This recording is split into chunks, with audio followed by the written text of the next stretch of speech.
Power of discipline bye Daniel Walter. Lesson 1, self discipline बनाइए। हम अपने लिए गोल तो बड़े जोर शोर से बनाते हैं और कुछ दिन तक ऐसा लगता है कि हम तो डेडलाइन को भी पीछे छोड़ देंगे, पर एक समय के बाद सब ठंडा पड़ जाता है, यानी असफलता। और एक बार नहीं, बार बार ऐसा ही होता है। उस समय सिर्फ गुस्सा और चिड़चिड़ाहट ही हाथ लगते हैं। पर इस बात से आपको राहत मिलेगी कि सबके साथ लगभग यही होता है। गोल बनाना तो बहुत आसान है। आपने सोच लिया कि 1 महीने में 5 किलो वजन कम करना है, या फिर इस तिमाही में फलाना सर्टिफिकेट कोर्स पूरा करना है वगैरह। लेकिन इन पर टिके रहना टेढ़ी खीर है। आपको जैसे ही प्रैक्टिकलिटी समझ आती है, वैसे ही आपके कदम रुकने लगते हैं। एक समय ऐसा आता है जब आप कदम वापस ले लेते हैं, खास तौर पर तब जबकि आपका ये गोल आपको दिमागी, भावनात्मक या शारीरिक रूप से थका देने वाला हो। पर इसका मतलब ये नहीं है कि गोल सेट करना गलत बात है, लेकिन इसे पूरा करने के लिए आप जिस रास्ते पर चलते हैं वो सही नहीं होता, क्योंकि यहां कमी रह जाती है सेल्फ डिसिप्लिन की। इस किताब में आप पढ़ेंगे कि सेल्फ डिसिप्लिन किस तरह आपकी प्रोडक्टिविटी को बढ़ाता है। अगर आप अपनी जिंदगी में बदलाव लाना चाहते हैं तो सबसे पहले जिम्मेदारी लेना सीखना होगा। आपको ये देखना होगा कि आज आप कहां हैं और आगे कहां पहुंचना चाहते हैं। दूसरों की तरफ से आपको मोटिवेशन तो मिल सकता है, पर सफलता सिर्फ और सिर्फ आप पर निर्भर करती है, क्योंकि खुद में और अपनी जिंदगी में बदलाव लाना सिर्फ आपके हाथ में है। तो चलिए शुरू करते हैं। आपका सबसे पहला कदम है अपना गोल और उसके पीछे की वजह समझना, यानी आप क्या पाना चाहते हैं और क्यों पाना चाहते हैं। अब सोचिए कि इसे पाने का रास्ता कैसा होगा, यानी आपको कौन से एफर्ट्स करने होंगे। अगर आपको वाकई कुछ पाना है तो सच्चे मन से कोशिश करनी होगी। खुद को सही दिशा में चलाए रखने के लिए आपको अपना सेल्फ डिसिप्लिन मजबूत बनाना होगा। आपको अपने एक्शन की जवाबदारी लेनी होगी और राह में आने वाली किसी भी रुकावट के लिए डटना पड़ेगा। सेल्फ डिसिप्लिन आपको जिंदगी के हर मोड़ पर काम आता है। रिश्ते हो, काम हो या फाइनेंस, हर जगह सेल्फ डिसिप्लिन जरूरी है। जिस इंसान में सेल्फ डिसिप्लिन की कमी हो तो उसमें कॉन्फिडेंस भी कम रह जाता है। उसके लिए यह समझना भी मुश्किल होता है कि उसे सफलता के लिए किस चीज की जरूरत है, और वो अपनी इच्छाओं पर काबू भी नहीं रख पाता। जबकि सेल्फ डिसिप्लिन वाले लोगों का आत्मविश्वास बहुत मजबूत होता है। वो मानते हैं कि वो अपने गोल पूरे कर लेंगे। जाहिर सी बात है, जिसमें आत्मविश्वास की कमी होगी वो भला कुछ हासिल करने की उम्मीद कब लगाएगा। अब समझा जाए कि आप सेल्फ डिसिप्लिन को किस तरह मजबूत बना सकते हैं। प्रीफ्रंटल कॉर्टेक्स हमारे दिमाग का वो हिस्सा है जो कॉग्निटिव बिहेवियर के लिए जिम्मेदार होता है। इसमें cognitive flexibility, adaptability, memory, impulse control और सोशल बिहेवियर जैसी बातें आती हैं। इसके अलावा गोल तय करना, अपने काम की प्राथमिकता तय करना और ध्यान भटकने से बचाए रखना जैसे सेल्फ डिसिप्लिनरी एक्शन भी शामिल हैं। स्टडीज से यह पता चला है कि जब कभी आप लंबे समय में फायदा करने वाले फैसले लेते हैं तो प्री फ्रंटल कॉर्टेक्स की एक्टिविटी बढ़ जाती है, ना कि उस फैसले से जब आपको तुरंत फायदा हो रहा हो। ये बात इसलिए और मजेदार बन जाती है क्योंकि इससे ये पता चलता है कि सेल्फ डिसिप्लिन तो एक अक्वायर्ड स्किल है। जब आप ऊपर बताए हुए कॉग्निटिव फंक्शंस पर फोकस करते हैं तो प्री फ्रंटल कॉर्टेक्स और ज्यादा मेहनती बन जाता है और आपकी सेल्फ डिसिप्लिनरी स्किल्स को बढ़ा देता है। जब कभी आप कोई बेहतर फैसला लेते हुए आगे बढ़ते जाते हैं तो आपका सेल्फ डिसिप्लिन मजबूत होता चला जाता है। लेकिन जैसे ही कोई गलत फैसला हुआ कि ये धीमा पड़ने लगता है। ये भी हो सकता है कि कोई और चीज ही आपका रास्ता रोके बैठी हो। पता लगाते हैं कि ये क्या हो सकती है। लेसन 2, जैसा है वैसा ठीक है, ये बात गलत है। आपको कभी ऐसा नहीं लगा कि कोई अनजानी ताकत आपका रास्ता रोक रही है? ये ताकत है आपका स्टेटस क्वो बायस, यानी जो है वैसा ठीक है। ये एटीट्यूड आपकी हर तरह की नेगेटिविटी का कलेक्शन है जो आपके दिलो दिमाग पर बुरा असर डालकर आपको अपने गोल पूरे करने या उनकी प्लानिंग तक करने से रोक देता है। इसमें पहला नाम है संक कॉस्ट फैलेसी का, यानी अपनी जानी पहचानी चीजों से ही जुड़े रहना। जैसे कोई रिश्ता या जॉब जहां आप खुश ना होते हुए भी महज इसलिए टिके रहते हैं क्योंकि आप उससे फेमिलियर हैं। आप बदलाव भी चाहते हैं, पर आपको कुछ नया करने से डर भी लगता है। दूसरा है लॉस अवर्जन। यहाँ कुछ नया करने का डर इसलिए होता है क्योंकि हमें नतीजे को लेकर उलझन रहती है, यानी जो नया कदम हम लेंगे वो आगे चलकर सही होगा या नहीं। लोग अक्सर ये अंदाजा लगा लेते हैं कि उनको नुकसान ही होगा।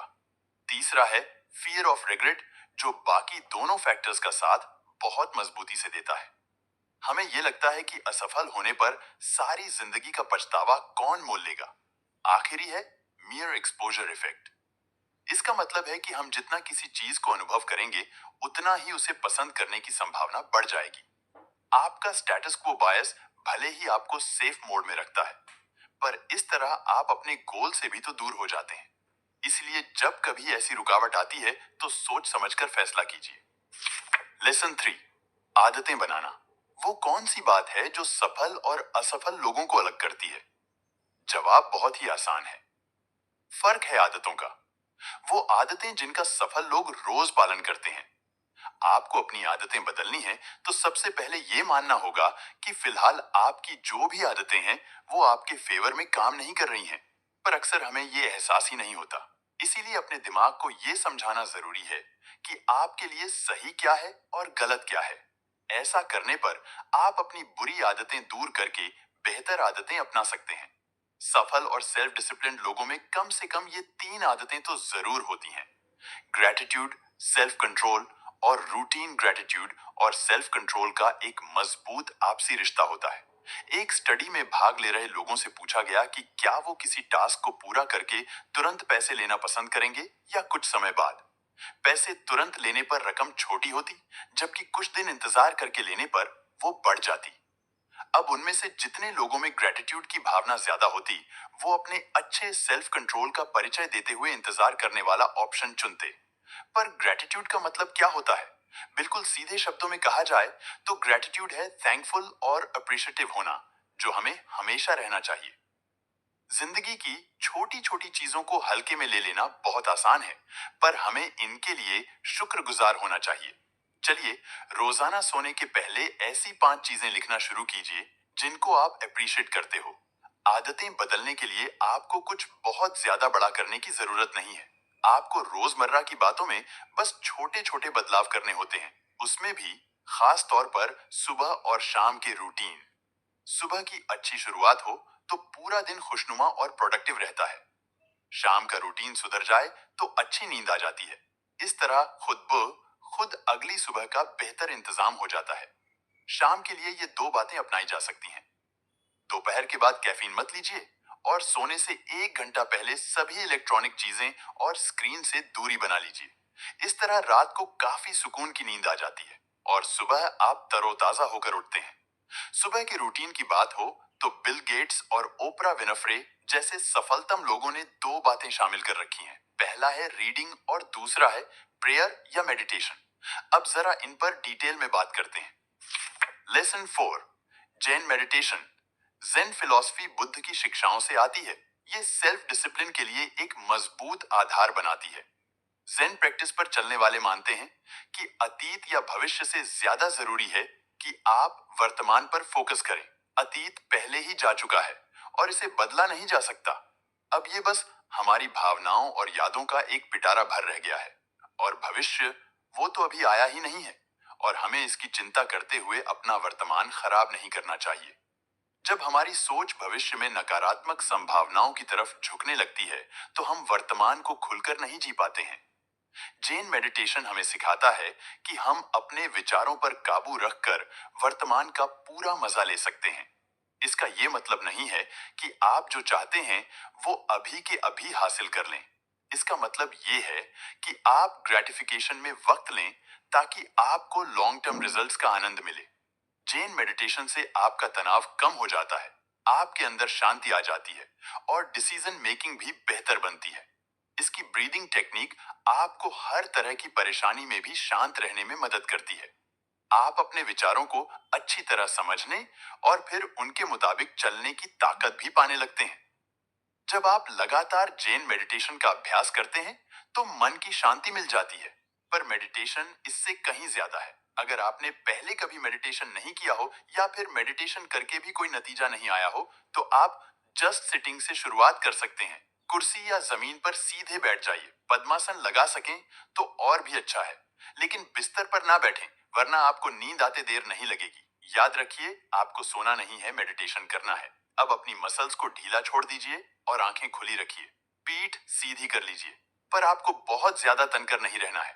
खुद से 2 फीट दूरी पर किसी चीज की तरफ ध्यान लगाइए। नाक से सांस लीजिए और मुंह से छोड़िए। पेट से सांस लीजिए ताकि ये फूले और सिकुड़े। सांसें लेते हुए दिमाग को शांत करिए।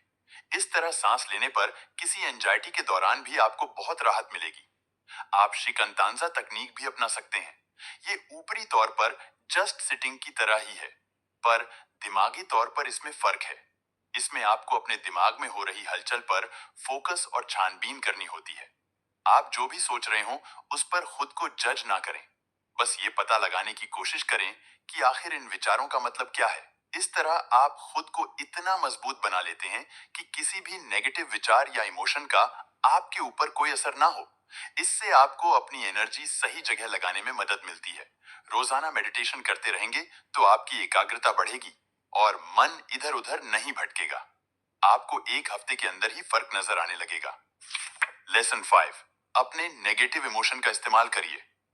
जब आप अपने गोल्स की तरफ आगे बढ़ेंगे तो आपको तरह तरह के इमोशन का सामना करना पड़ेगा। दुख, घमंड, गुस्सा, नाराजगी, फ्रस्ट्रेशन और भी ना जाने कितना कुछ। लेकिन अच्छी बात यह है कि आप ऐसे नेगेटिव इमोशन को भी अपने फेवर में इस्तेमाल कर सकते हैं। जी हाँ, आपने बिल्कुल सही सुना। असल में हम नेगेटिव इमोशन को एक बहाना बनाकर उस काम या जगह से बच निकलते हैं जो हमें पसंद ना हो। लेकिन इस तरह से इनको नजरअंदाज कर देना गलत है। आपको ये समझना चाहिए कि आखिर इनके पीछे वजह क्या है।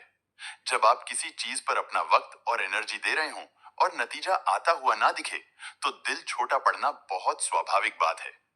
लेकिन ये मत सोचिए कि आपका वक्त बर्बाद हो गया, क्योंकि भले ही नतीजे आपकी उम्मीद के मुताबिक ना निकले हों, पर आप कुछ प्रोडक्टिव तो कर रहे हैं।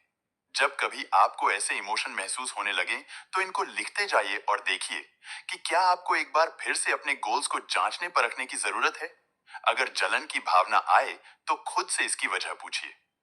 अगर आपको एंजाइटी हो तो कुछ पल रुककर गहरी सांसें लीजिए। नाक से सांस लेकर मुंह से बाहर निकालें। कभी भी सबसे बुरा हुआ तो क्या होगा, इस पर ध्यान ना दें। अपनी परेशानी से निकलने के लिए क्या किया जा सकता है, इस पर ध्यान दें। कुल मिलाकर, अगर आपको लगता है कि डर, आत्मविश्वास की कमी या बुरी आदतें आपको अपने गोल तक पहुंचने से रोक रही हैं, तो इस बात की काफी उम्मीद है कि आपका सेल्फ डिसिप्लिन कम हो। ये एक ऐसी क्वालिटी है जो आप ब्रेन के प्रीफ्रंटल कॉर्टेक्स को एक्टिवेट करके मजबूत बना सकते हैं। सेल्फ डिसिप्लिन से आप अपने टास्क सही तरह बनाना, ध्यान भटकने से बचाना और अच्छी आदतें अपनाना सीखते हैं। मेडिटेशन भी आपकी बहुत मदद करता है।